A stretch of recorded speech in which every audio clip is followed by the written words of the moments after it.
তোমরা কেমন আছো? নিশ্চয়ই তোমরা খুব ভালো আছো, আমিও খুব ভালো আছি। তো আবার একটা আমার যাত্রা পালার ডাক এসেছে, তো তার জন্য আমাকে যেতে হবে। এই দেখো সব রেডি করা হয়ে গেছে, শুধু মেকআপটাই করবো। শাড়ি, টিপ, মেকআপ বক্স, তারপর লিপস্টিক, কাজল, বেবি ক্রিম, সবকিছু গুছিয়ে নেওয়া হয়ে গেছে। সবকিছু তো চলো, রিয়ার সঙ্গে সবকিছু গুছিয়ে নেওয়া হয়ে গেছে। এবার ওকে রেডি করাবো, তারপরে আমি নিজে রেডি হব, তারপরে তোমাদের সঙ্গে আবার গল্প করব। আর আজকে এমনিতেও যাওয়ার ইচ্ছে ছিল না, তবুও আজকে যেতেই হবে বাধ্য হয়ে, কেননা 2-1 দিন আগে থেকে বলা হয়েছে যে লক্ষ্মী সাজতে হবে। তো ওর চুলগুলো কাটা হয়ে গেছে, খোপা বাঁধতে পারবো না, একটু মন খারাপ করছিল। তো দেখি চেষ্টা করি খোপা বাঁধতে পারি কি না। তো বেশি কথা বলছি না, আগে রিয়া সোনাকে কসমেটিকগুলো ঠিকঠাকভাবে দিয়ে সব কিছু জুয়েলারি পরিয়ে দিয়ে, শাড়িটারি পরিয়ে দিয়ে, তারপরে পরে তোমাদের সঙ্গে আবার অবশ্যই দেখাবো, তারপরে আবার গল্প করব। আর যাত্রা একটু একটু দেখাবো, যদিও বা আগে দেখেছো যাত্রাটা, ওই যে আগে করেছিল না যে যাত্রাটা আশ্বিন কার্তিক মাসে লক্ষ্মীর পাঠ হয়েছিল, তো এবারও লক্ষ্মীর পাঠই করবে ও। তো এই জন্য এই যে গাছ কৌটোর ব্যবস্থা করা হয়েছে। আর লক্ষ্মীর একটু বেশ গোল্ডেন কালারের জুয়েলারি বেশ ভালো লাগে বলে ওকে সব কিছু একটু গোল্ডেন গোল্ডেন পরানোর চেষ্টা করছি। তো চলো রিয়া সোনাকে আগে রেডি করে দিই, তারপরে আবার তোমাদের সঙ্গে গল্প করবো। আর এই যে এই শাড়িটা রিয়া সোনাকে পরাবো। তো লক্ষ্মীর মেকআপ হাফ কমপ্লিট হয়েছে। তো ওইদিকে আমি রেডি হচ্ছিলাম, তো দেখছি রিয়া সোনা নিজে নিজে আলতার কৌটো থেকে আলতা বার করে ও আলতা হাতে পড়েছে, পায়ে পড়েছে, তারপরে ওর পুরো মেকআপটা কমপ্লিট করে দিয়েছি। এই যে ওদিকে রানী হয়েছে সরস্বতী। তো বাড়ির 2 মেয়ে 2 রকম, লক্ষ্মী সরস্বতী, বেশ সুন্দর হয়েছে। তো আগের বার যাত্রাতেও রানী সরস্বতীর পাঠ করেছিল আর ইয়া লক্ষ্মীর পাঠই করেছিল, এবারও তাই সেম। তো ওদের সাজ সবই কমপ্লিট, এবার চলো বার হবো, ওদিকে দেরি হয়ে যাচ্ছে। আমিও রেডি হয়ে পড়ছি ঝটপট করে, এমনিতে সময় বেশ বেশি হয়ে গেছে, 7:30 বলেছে, 7:35 বাজে। তো চলো ঝটপট করে রেডি হয়ে বেরোই। ওদিকে আমাদের ছেলেও রেডি হয়ে মানে ওয়েট করছে আমরা কখন যাব। তো ফাইনালি পুরো কমপ্লিট হয়েছে সাজুগুজু করা, এবার যাই। এই যে যাত্রার স্থলে চলে এসেছি, আর ওদিকে রানী বসে আছে, ওদিকে শেষদি বসে আছে, ওদিকে বড়দি বসে আছে, আর রিয়া সোনা আর রিন্টু ওরা দুজন সামনের দিকে বসে আছে। রিন্টুর একটু মেকআপটা আনকমপ্লিট আছে, তো ওই জন্য ও মেকআপে বসবে। আর পাশে যে ছেলেটি বসে আছে ও সাজবে গণেশ। তো সবার মেকআপ পুরো কমপ্লিট হয়ে গেছে। এই যে মেকআপ রুমে এসে হালকা হালকা টাচ দিয়েছে আর কি। রিয়া রানীর মেকআপ কমপ্লিটই ছিল, কেবলমাত্র রিন্টুর একটু টাচ হয়েছে। আর রয়েছে এই যে গণেশটা দেখে রিয়ার খুব ভালো লেগেছে। দেখেছে ওর সঙ্গে খুব গল্প করছে, ও কিছু দেখতে পারছে নাকি সেটাও দেখছে, কিন্তু বেশ ভালোই হয়েছে। ছেলেটা খুব সুন্দর, বেশ চেহারাটাও নাদুস নুদুস ছিল। তো গণেশের পাঠটা করেছে, বেশ ভালোই হয়েছে। আর ও বেশ খুশি এদের সঙ্গে যাত্রা করে, ওদের সঙ্গে খুব গল্প করছিল। তো এই যে দেখেছো রিয়া আবার গণেশ ভাইয়ের সঙ্গে একটু ঠাট্টা করছে। তো এদিকে বড়দাও একটা পাঠের অভিনয় করবে, তো বড়দার কাজটা পুরো কমপ্লিট হয়ে গেছে। দেখেছো গল্প করতে করতে এদিকে যাত্রার মঞ্চে দেখছি যাত্রা শুরু হয়ে গেছে। চলো এবার যাত্রা দেখতে বসি, আর তোমরাও দেখতে থাকো আমাদের বাড়ির ছেলেমেয়েরা কেমন যাত্রা করলো না করলো।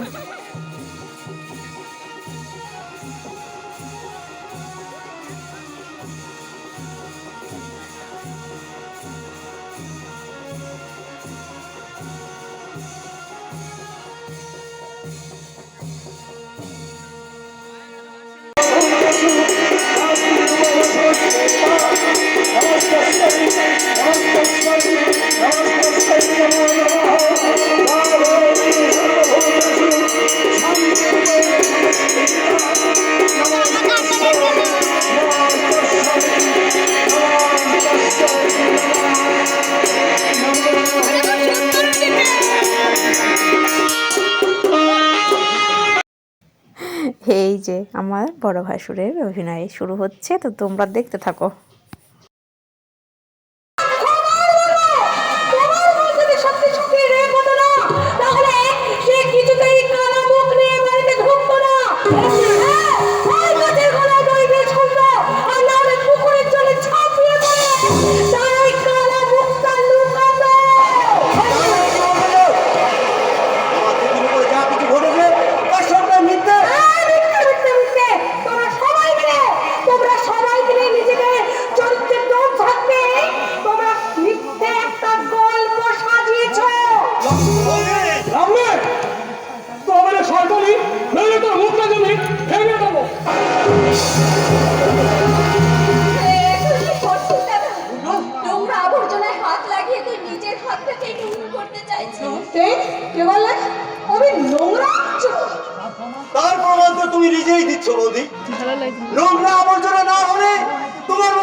গেল। ওর কথাই তুই কিছু মনে করিস না ভাই, ওর ওর মাথা খারাপ হয়ে গেছে, ওটা পাগল। পাগল হলেও তো বউকে কয়েকটা চরম সত্যি কথা বলেছে রে দাদা। কি সত্যি? ওরে ওরে শুভ, আজ যদি আমি গলায় দড়ি দিয়ে আত্মহত্যা করতে পারতাম, দুর্গা, অথবা ওই খারাপ পুকুরের মধ্যে কলসিতে গলায় দড়ি বেঁধে ডুবে মরতে পারতাম, তবুও তো তোদের আজ এমন কথা শুনতে হতো না রে ভাই। বলুন, যার যা ইচ্ছে হয় বলুন, তবু আমি বলবো আমার দিদির মনে কখনো কোনো পাপ থাকতে পারে না, কোনো কলঙ্কই আমার দিদিকে নষ্ট করতে পারে না। আমার দিদি দুর্গা, দেবী দুর্গার মতোই পবিত্র। মানুষ যে আজ নেই গো মানুষ, দুনিয়াটা শুধু স্বার্থে। পরাজ ভাই বোন সংসার করি চল, সবাই নিজে নিজে।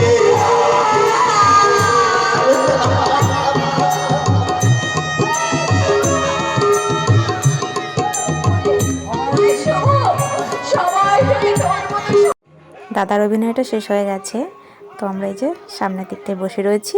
তো আমরা বেশিক্ষণ থাকবো না, কেননা যাত্রাটা যদিও বা আগে দেখা, আর এমনিতেও রিয়া কোনো শীতের পোশাক পরে আসেনি, ও জাস্ট লক্ষ্মী মেকআপটা শেষ হয়েছে, তাড়াতাড়ি করে চলে এসেছে। আর একটু থাকবো তারপরেই চলে যাব। তো চলো, ওদিকে একটা হাসির অভিনয় শুরু হচ্ছে, তোমরাও দেখো।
মিষ্টি দুধের চেয়ে তার চেয়ে মিষ্টি দুধের চেয়ে তার চেয়ে মিষ্টি বেশি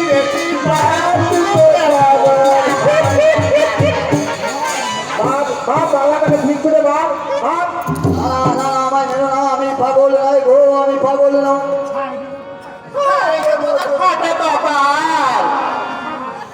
মরামরি ধরাধরি করা করি, এই বাজে ব্যাপারগুলো কবে যে বন্ধ হবে তার ঠিক নেই।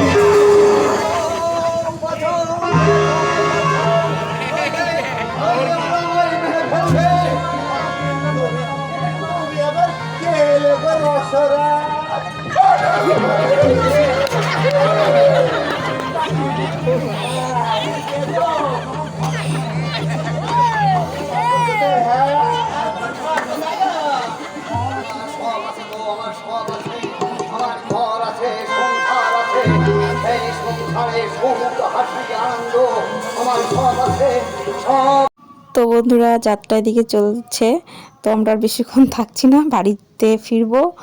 তো ভিডিওটি এই পর্যন্তই, দেখা হবে পরের একটি নতুন ব্লগে। আর যাত্রাটির অভিনয় দেখে তোমাদের কেমন লেগেছে অবশ্যই কমেন্ট করে জানিও। ভালো লাগলে লাইক, শেয়ার, কমেন্ট আর সাবস্ক্রাইব করে দিও। আজকে তাহলে আসি, গুড নাইট আমার সকল বন্ধুদের।